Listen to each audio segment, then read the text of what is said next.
وعلیکم السلام ورحمۃ اللہ وبرکاتہ۔ یہ محترم بھائی نے ایک راوی کے متعلق سوال کیا ہے۔ کہتے ہیں جی عبداللہ بن فروخ جو ہے اس کو امام ابو حاتم رحمہ اللہ نے مجہول کہا ہے۔ تاریخ اسلام امام ذہبی جلد 6 صفحہ 119۔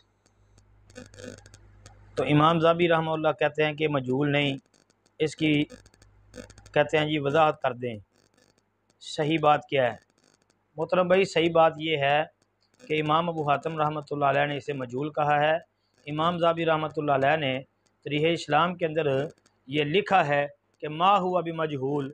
اس کے علاوہ علامہ ذہبی رحمۃ اللہ علیہ نے جو ہے میزان الاعتدال میں صدوق کہا ہے۔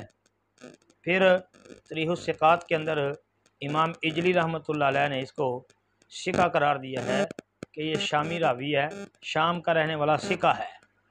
بلکہ سب سے بڑی بات وہ یہ ہے کہ امام مسلم رحمۃ اللہ علیہ نے صحیح مسلم کے اندر عبداللہ بن فروخ سے بطور حجت روایت بھی لی ہے۔